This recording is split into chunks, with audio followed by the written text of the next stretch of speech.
Oh great, a pandemic. I'm not scared. Are you scared? Who said I'm scared? I'm not scared. I'm sorry, you bought how many rolls of toilet paper? Yeah, I already have 100 cans of soup in my cupboard, don't you? Isn't that normal? Kids, don't touch that. No, don't wipe your snot on your hand. Stop sneezing on grandma. No, you do not have the coronavirus. At least I don't think so. What is going on? It's that time of year again, or I guess you could say that time of century again, when a pandemic rolls around. Are you in a panic yet? I am not. You know why? Because I'm prepared, and I've been prepared for years. Today, I'm going to let the cat out of the bag and show you how our family has basically prepared for any eventuality. I hope you don't think I'm crazy by the end of this video. Stick around and hopefully I'll have some tips here for you that are gonna help your family be prepared in a crisis too.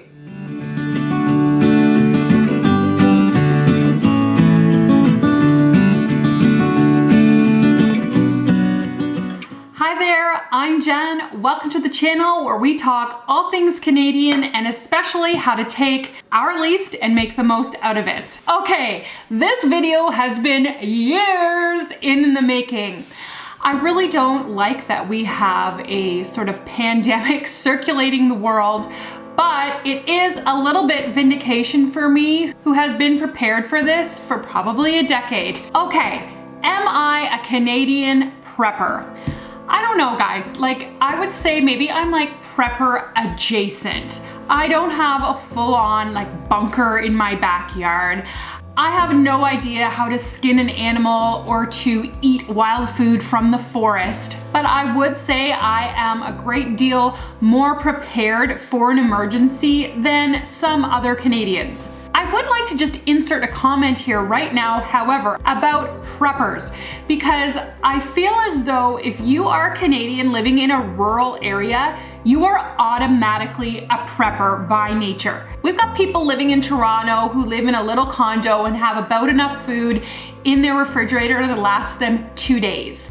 And then we've got families like ours who are living in rural Canada, and it is nothing for there to be a snowstorm several times throughout the winter where our power goes out, our roads are closed, and we cannot go anywhere. We've had ice storms in our county that the power was out for 5 days. Can you imagine if there was a city in Canada that didn't have power for 5 days? All hell would break loose. But we're just used to it living in a rural area. We have to be prepared. So I would say my lifestyle is probably very similar to what my grandparents and great-grandparents were, in that they did grow a lot of their own food and process it and have it on hand to have all winter long. And it was just born out of necessity. I don't think they thought of themselves as crazy people who thought the world was about to end. They just had to live that way. And so do I. So I'm gonna share with you what our family does that has really helped me remain calm throughout this entire crisis, because I know that I don't have to rush to the store to get this or that. I don't have to worry that I don't have it on hand because I've had it on hand for a long time already. So call me crazy in the comments if you want, go ahead, but I don't think I'm crazy. I think I'm just a mom, to be honest. So this video is coming out kind of mid-March 2020, and to tell you the truth, I don't know when I have this video go live where exactly we're going to be at. I know there's a lot of talk right now about shutting down large events. Maybe the schools will be canceled, I'm not sure. And right now, the death rate for coronavirus COVID-19 is sitting right around like 3%. So that can be a little scary. I do have a daughter who has severe asthma, and whenever, it's not asthma as in like if things are dusty, it's asthma as in if she gets a cold, it goes straight to pneumonia and her little lungs just can't do it. I've been in the hospital with her, having her be hooked up to oxygen. I've had to sign the scary paperwork. And so it really is a concern that I want to keep our family healthy, and I don't want to be going out if we don't need to, if the crisis really escalates. So with that in mind, I'm going to share with you 2 categories of things that I am always prepared for. That's medical and food. So, medical wise, it was kind of scary to be seeing in the news that so many stores were just completely out of hand sanitizer. You can't get it on Amazon anymore. It's a little bit crazy. But you know what? In my tote full of prep stuff that I just have on hand. I happen to have like the world's biggest hand sanitizer container. I've had this baby for 3 years just sitting there in case there was ever an outbreak of something and we needed it. Who would have thought I would have needed it? Who would have thought that the stores would run out of it so quickly after only a few weeks, right guys? So when you can get your hands on something like this, when there isn't a crisis, you should do that and just keep it sealed, keep it on hand. And then the weird thing about all the surgical masks being totally bought out. And I really understand that the medical community needs first access to this stuff. And if they can't get it because all of us are buying it in a crisis, that is not very good. I also understand that a lot of these things are made in China, and if all their factories are shut down, they can't be making more. Well, interesting, because I've had surgical masks just sitting around in my prep container, just a big Rubbermaid tote basically full of supplies that I keep in our basement. And there we go. I've got them if I should need them. I've got them in case any of us get sick so we don't pass it on to my daughter or other family members, for example. Along with that, about 5 years ago, I bought latex surgical gloves. That's normal, right guys? That's not weird that I bought those and have them on hand. This is a stock of 100 surgical gloves should we need them. And maybe we will need to start wearing them when we go out so our hands aren't touching things that might have COVID-19 infected on them. I don't know. But I do know that people think I was weird for having these, and now I'm not so weird, am I guys? Because of my daughter's asthma, I always have extra inhalers around. So when I go to fill a prescription, I always get 2. I never get down to just 1, because if I got down to just 1 and it ran out and I went to the pharmacy and they were all out, it actually would be a full-on medical emergency for my daughter. She needs to have these when she's in a breathing crisis or she doesn't make it. So if you have somebody who has diabetes, who has severe asthma, who has medication that is totally necessary, I hope you already have an extra stock of it, and if you don't, you should. In my prepping tote, I also have like this humongous thing of acetaminophen, or that would be Tylenol for those who don't use no-name brands. It's extra strength and there's 400 caplets. So if for some reason we ran out of those medications, I have something that can get our fever down. Along with that, I have kids liquid. I always, again, have extras of these. I don't just have 1 in my house. I have 2, or maybe I have 3. I always have extras. And to keep us healthy and keep our immune system strong, yes, this is the biggest jumbo container of vitamin C you can find. It has 330 chewable tablets. To tell you the truth, again, I have extras of these sitting around, but my kids have these all winter long to keep us from getting sick.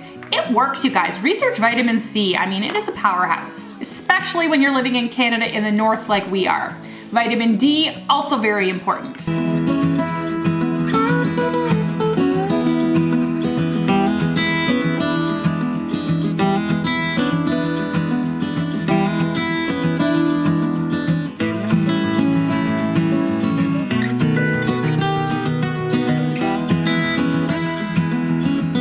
Okay, moving on to food and how we prep for that. In a minute, I'm going to show you my fruit cellar. It can be a scary place because it's in the basement, it's a little bit dark, but it's also one of my happy places and I'm excited to show it to you. Before I do that though, I wanted to talk about seeds. So I've referenced this before, but our family does grow a lot of our own food in the summer and then we preserve it for the winter. This is kind of a lost art, if you will. It's something I really enjoy and so does my husband. It's a lot of work, but it makes me feel good to know at the end of fall that we actually do have enough food to get us through for many, many months. And in a crisis like this, that is pretty important, isn't it? So the thing about seeds is they are manufactured oftentimes in other countries, and in a humongous crisis where our food supply, our food chain gets disrupted, seeds will skyrocket in price or not be available at all. So several years ago for Christmas, I bought my husband a seed vault. this is what it looks like. This is what a seed vault looks like. It's a sealed container, and inside are sealed packs of seeds in foil. And you can actually put this, so this seed vault would last like 10-year shelf life, easy. But you can put it in your freezer and it will last even longer than that. Did you know you can freeze seeds and they will survive? Hello, winter in Canada. Seeds survive in the ground all winter long and then they come up in the spring, okay? So seeds survive in a frozen environment. If you freeze your own seed vault, this will 20 or 30 years, you could just have the same seed vault. Maybe you never use it. Maybe you never need to use it. I hope we never need to use our seed vault, but it's always there in case of an emergency. And what's important about the seeds that you get in a seed vault, you wanna get heirloom, non-GMO seeds. Now, I'm not just saying that because I'm some crazy hippy-dippy person that thinks non-GMO is better for you. I'm saying that because if the seed supply is disrupted, non-GMO heirloom seeds will self-seed into the next season. So if you buy hybrid tomato plants and you try to keep their seeds, you will not grow a tomato plant out of those hybrid seeds from those hybrid tomatoes. Maybe this is common knowledge for you, common sense, but I do think there are a lot of people that don't know this about seeds. If you buy non-GMO heirloom heritage variety seeds, then when you grow your peppers, your lettuce, your tomatoes, you can keep the seeds from those and grow them again the next year. Don't get me started on GMO and how I think it's unethical because it doesn't allow farmers to keep their seeds from year to year. It's a real big problem, especially in impoverished countries, but that is a topic for a whole nother day.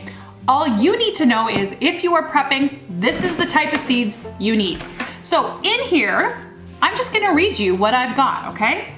I have black beans, bush beans, beets, broccoli, cabbage, cantaloupe, carrots, corn, cucumber, lettuce, onions, peas, peppers, radishes, spinach, squash, Swiss chard, tomato, watermelon, and zucchini. You wanna make sure you buy a seed vault that has seeds that will grow in your area. In Canada, that is especially important. We cannot grow a lot of the things that grow south of us, so you need to buy yourself seeds that are actually going to grow where you live. Even if you don't have a garden, maybe you just have flower beds, maybe you just have pots. If you buy yourself a seed vault and you're not in the habit of gardening, at least you have it for security, and if things go wrong, if things hit the fan, if you know what I mean, you can start to be a gardener, right? So if you're not in the habit of canning or freezing or preserving like we are, it's always a good idea, obviously, to have some extra little things on hand. I've got some extra soups here that are in my cupboard, maybe some extra KD that your kids like, or cans of beans. Just even if you have a week's supply of meals, and just pop those non-perishables in a tote that's waterproof and sock it somewhere. Those non-perishable foods will probably last for a couple years before you have to eat them, and then you have them in the case of emergency. All right, let's head down to my fruit cellar. All right, everybody, welcome to my fruit cellar. I'm sorry if it's a bit echoey. It's made of concrete, as you can probably see by the walls. A little bit about constructing a fruit cellar. If you're building a new home, it's a really good idea to try to build some sort of a front or back porch that's made of concrete, and then you can dig out and build the fruit cellar underneath that. And that's exactly what we did. We actually have a very long front porch. It's about 25 feet long. So our fruit cellar is about 25 feet length by 6 to 8 feet wide. That means we can put a lot of stuff in here. It always stays cool the way we built it. You want to make sure that it has adequate ventilation so that you're not getting any mold or that type of thing growing inside. Obviously, you want to make sure it's underground. It has adequate lighting so you can see everything. If you don't have a fruit cellar, that's okay too. You can totally make a room into a storage area for all your supplies. So the first thing I wanted to talk to you about actually is our freezers. So can you see them back there if I move to the side? We have not one, but 2 deep freezers, as you can see. The reason we have 2 deep freezers is because we have such a large family. So one of our freezers is dedicated to meat. And a great way for your family to be prepared is to buy your meat in bulk from a farmer. So for example, when we buy chickens, we buy 6 whole big roaster chickens at a time. pop them in that freezer. We buy an entire pig at a time, pop all the pork in there. We buy half of a cow at a time and have a ton of beef in there too. And then the other freezer holds a lot of our fruits, vegetables, and our baking, and even breads. So right now in my big freezer, I just had a look through it, and I still have quite a number of bags full of green beans, beets, rhubarb, peaches, apples, and baking. And this is March, so I know that this supply will last me until I've been able to grow and preserve those things again. And then there's the canning aspect of prepping. So I'm going to show you just how many mason jars we have down here and how many we have already eaten this winter. Remember, this is March, so we only have a few months left until we're growing these things again. So you can see behind me applesauce, and I'm actually gonna count up here. You can't see them all because they're back here. I have about 20 jars. They're just quart jars full of homemade applesauce. And this is from apples that are from an orchard from my husband's family farm. And there's no sugar added, there's no spices added, it's just straight pureed apple. So good, so yummy. You see that wonderful red color? And we eat this all winter long. I've got about 20-25 jars of canned peaches left. This is my kids' personal favorite, and obviously we cannot grow peaches in our area. Some areas of Ontario and BC you can, so we actually get these shipped in. Mennonites in our area deal with Mennonite growers in the Niagara region who bring in peaches every year, so it's fairly local. It's only a couple hours away, the Niagara area, and we do I would say we do about 60 jars of every fruit we do, whether it's pears, peaches, applesauce, and that gives us at least 1 jar a week we can eat. And then down here, I'm gonna show you, is our kind of pickling center. So we've got pickled jalapenos, which my husband loves. Don't ask me why, he loves spice. We've got relish. We've got sweet pickles way over here. You see my sweet pickles. And we have eaten all of our dill pickles. I made 50 quarts and we've eaten them all. But you can see we also have some peach jam down there. I've got a few jars of tomatoes back there. We've eaten all of our salsa up already. And I'm just going to show you how many jars we have eaten so you can see from this angle. I don't know if you can get a good angle on that to see how much we've eaten already this year. My husband built these lovely shelves, and you want to build strong shelves so they don't break under the weight of all of your filled produce. But all of these empty jars represent food we have already eaten, which is quite a bit. And what I can't show you because it's on a really high shelf, so I got them down, is the water we store. We have a whole bunch of jugs of sealed water in here. Now, chances are we're never gonna be without water. We're connected to town water that kind of runs on gravity from the town tower. But if there ever was a time that we didn't have clean water, our yard does not have like a clean stream running through it or anything like that. So I know that we need to have clean water just in case, so we always have sealed water just sitting there. Okay, so that's my little tour of all the ways that our rural family is prepared for life in Canada, not just for a coronavirus outbreak and some sort of pandemic, but for all the ways that winter storms and power outages and unforeseen circumstances can affect us. I hope that this has encouraged you and given you more information to try to be more prepared yourself. Prepping can be an expensive and a labor-intensive endeavor, so just start small. If you're trying to stock up on some food items, that type of thing, go couponing. I have a video all about that where you can really save money and get stuff for really cheap that you can have on hand. Just start somewhere. And I hope at this time, whoever you are, whatever area of the world you're watching this video from, I hope you're okay, I hope you're healthy, I hope you're surviving this crisis, and I can't wait to see you guys in the next video. For the least, this is Jen.